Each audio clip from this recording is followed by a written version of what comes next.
तो दोस्ती बड़ो खूबसूरत रिश्तो है जी। और जब भी हम कोई भी इंसान जो है ना इस दुनिया में आए तो सारा रिश्ता जड़ा है वे उसका बनया हुआ होवे, यानी वालदेन को रिश्ता तो होवे, इसका नाल उसका बहन भाई जड़ा है वे ताया चाचा मामा फूफी ये सारा रिश्ता उसका बनया हुआ होवे। लेकिन जी एक ऐसो खास रिश्तो है जड़ो कि वो खुद बढ़ाए अपना दिल ते बढ़ाए और दिल में उसना अपना भी दे जी। और हम देखा तो तम देखो ना कि जिस रिश्ता ना दिल ते बढ़ाया जाए यकीनन वो रिश्तो बहुत पायदार भी होवे और बहुत ज्यादा मजबूत भी होवे। और वो मजबूत रिश्तो है जी दोस्ती को रिश्तो। और जब दोस्तां नाल गुफ्तगू होवे तो यकीनन इंसान जड़ो है ना वो खिल उठे। किस तरीके खिल उठे? जिस तरीके फूल जड़ो है वो खिल जाए, यानी चेहरा ऊपर एक मुस्कुराहट आ जाए। उसकी वजह यह है कि दोस्तां नाल रिश्तो इतना खूबसूरत होवे और जड़ा सच्चा दोस्त होवे वो यकीनन जी थारी इसलाह भी करें, थारी जड़ी खामी है उन्हें ना वे दसें जी कि यह चीज थारा में ठीक नहीं या गल हमने ठीक नहीं दसी तो वो जरूर जाहिर है उसना दूर कर लेना चाहिए और सच्ची दोस्ती जड़ी है ना वह आखिर दम तक कायम रहे।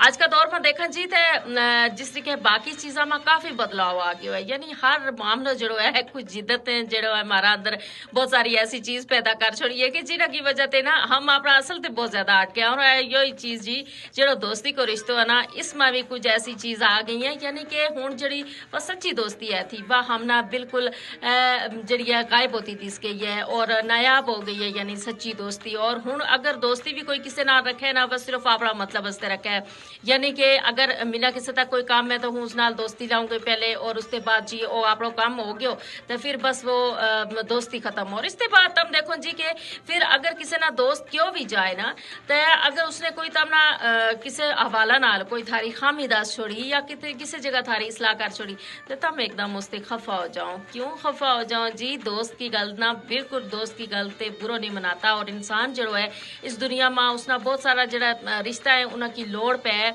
और उन्होंने एक रिश्तो दोस्ती को भी है। और जड़ी गल इंसान अपना माँ बाप नाल नहीं कर सकते, अपना बहन भैया नाल नहीं कर सकते, अपना दोस्तां नाल कर सके। और अगर किसी भी शख्स की जड़ी शख्सियत है उसको अंदाज़ा लाना होवे ना तो इस वास्ते ज़रूरी है जी कि तम जड़ा है उसका दोस्तां का हवाला नाल पहले पता करो कि उसका दोस्त कैसा है। अगर उसका दोस्त जड़ा है वे बहुत ज़्यादा अच्छा है तो यकीनन उस इंसान की जड़ी शख्सियत है उसको जड़ो अखलाक है उसको जड़ो किरदार है वो बहुत ज़बरदस्त होगा। लेकिन अगर उसका दोस्त ठीक नहीं तो यकीनन मनफी शख्सियत को हामिल वो शख्स हो सके। यानी कि यो भी जी एक शख्सियत जांचन को एक पैमानो है जी कि दोस्त जड़ा है ना वो इंसान की शख्सियत में बड़ा अहम किरदार अदा करें। और ज़ाहिर है अच्छा दोस्त हमना लभे, अच्छी सोबत हमना लभे तो यकीनन थारी जिंदगी जड़ी है वह फुलन आलू है जिसकी खुशबू हर कनी फैल जाए।